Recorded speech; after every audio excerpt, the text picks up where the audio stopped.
Have you ever wondered what games you should keep or you should lose?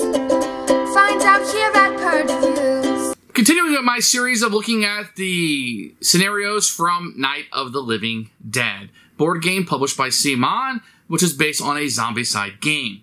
Now, the last two that we have to look at is Scenario 10 and a digital one called D1 that they posted online that you can definitely take advantage of. So, Scenario 10 is called Another One for the Fire. This is one that kind of incorporates everything.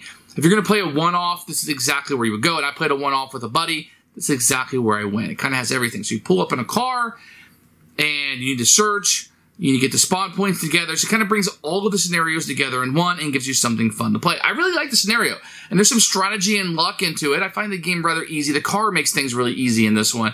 So if you want to make it harder, I think just take that car out. But that's not in the rules. It's just something that I'm saying because the car does help out in this one quite a bit. And you almost need to drag the ghouls to one side of the board after you get the what you need and get all the spawn points together and just kind of run up the side. I think it's a very good strategy. It's worked for me. But it can go really wrong, right? Things can go wrong with the goals. But I feel like this is probably the strongest scenario in the book that's included with the game. I like this one a lot. This is the one shot I go to. It needed the least amount of fixing, which is fantastic, right? You don't want to fix your own games when you get them, and I feel like that's a very good scenario. Now, as for D1, another take. This is going to be a combat-generated one. So in this one, what we're going to do is you want to get all the survivors in the house. They have to have a ranged weapon, and no relatives can be on the board. So some relative is spawned outside.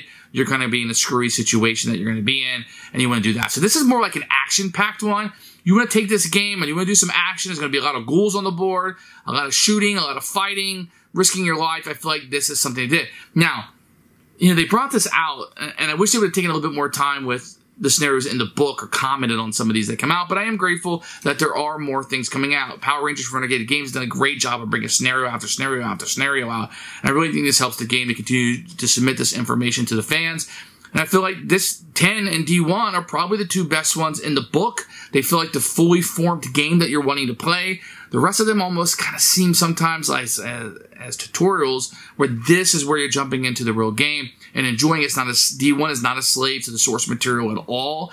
You jump in, you're going to fight some zombies. It almost feels like a Zombicide game rather than Night of the Living Dead. So if you're looking for what this game can do and you've been disappointed with the scenarios you play, jump into these, see how you like them. These are by far the two best, if you ask me.